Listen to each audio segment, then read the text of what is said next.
ಇಲ್ಲಿ ನೋಡಿ, ಇದು ಕಾಯಿ ಹಾಲು ಮಾಡ್ಕೊಂಡಿದ್ದೀನಿ. ಇದು ಕಾಯಿ ಹಾಲು, ಇದು ಕಾಯಿ ಹಾಲು, ಇದು ಎಳ್ಳು ಮತ್ತು ಬೆಲ್ಲ ಹಾಕ್ಕೊಂಡು ಕುಟ್ಕೊಂಡಿದ್ದೀನಿ. ಇದು ನಮ್ಮ ತಾಯಿ ಹೇಳ್ಕೊಟ್ಟಿರೋದು ಈ ರೆಸಿಪಿ, ಒತ್ತು ಸಾವಿಗೆ ಅಂತ. ನೋಡಿ ಮಕ್ಕಳೇ, ಇದನ್ನು ಹಸಿಟ್ಟು ಹಾಕ್ಕೊಂಡು, ಅಕ್ಕಿ ಹಸಿಟ್ಟು ಹಾಕ್ಕೊಂಡು ಬಿಸಿನೀರಿಗೆ ಇಟ್ಟು ಮುದ್ದೆ ತಿರುಗ್ತೀವಲ್ಲ, ಆ ಥರ ಮುದ್ದೆ ಕೋಲಲ್ಲಿ ತಿರುಗಿ ಮತ್ತು ಈ ಥರ ಉಂಡೆ ಮಾಡ್ಕೊಂಡು ಇಡ್ಲಿ ಪಾತ್ರೆಯಲ್ಲಿ ಬೇಯಿಸ್ಬೇಕಿತ್ತು. ಈ ಥರ ಮೋಸ್ಟ್ಲಿ ಎಲ್ಲರಿಗೂ ಗೊತ್ತಿರುತ್ತೆ, ಆದರೆ ನಾನು ನಮ್ಮ ತಾಯಿಗೋಸ್ಕರ ಮಾಡಿಕೊಡ್ತಾ ಇದ್ದೀನಿ. ತುಂಬ ಇಷ್ಟ ಇದು. ನಮ್ಮ ತಾಯಿನೇ ಇದನ್ನು ಈ ರೆಸಿಪಿ ಹೇಳ್ಕೊಟ್ಟಿತ್ತು.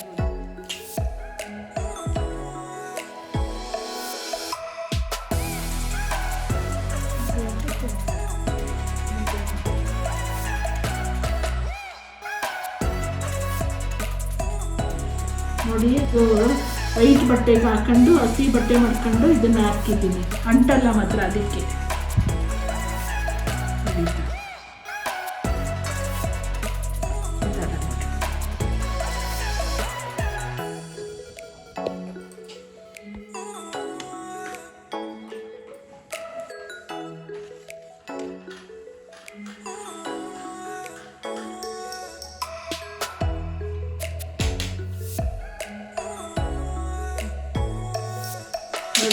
ಇದು ಕಾಯಿ ಹಾಲು ಅಂತ. ಕಾಯಿ ಮತ್ತು ಗಸಗಸೆ ಮತ್ತು ಬಾದಾಮಿ ಕಾಯಿ ಒಂದು ಸ್ವಲ್ಪ ಹಾಕಿ ಚೆನ್ನಾಗಿ ರುಬ್ಬಿದ್ದೀನಿ, ಬೆಲ್ಲ ಹಾಕ್ಬಿಟ್ಟು. ಇದು ಪಾಯಸದ ಥರ ಕಾಯಿಸಿದ್ದೀನಿ ನೋಡಿ, ಕಾಯಿ ಹಾಲು ಅಂತಾರೆ. ಇದಕ್ಕೆ ಎಳ್ಳು ಮತ್ತು ಬೆಲ್ಲ ಹಾಕಿ, ಎಳ್ಳನ್ನ ಹುರ್ಕೊಂಡು ಬೆಲ್ಲನ ಹಾಕಿ ಪುಡಿ ಮಾಡಿದ್ದೀನಿ. ಇದಕ್ಕೆ ನೋಡಿ, ಈ ಥರ ಉದುರಿಸ್ಕೊಂಡು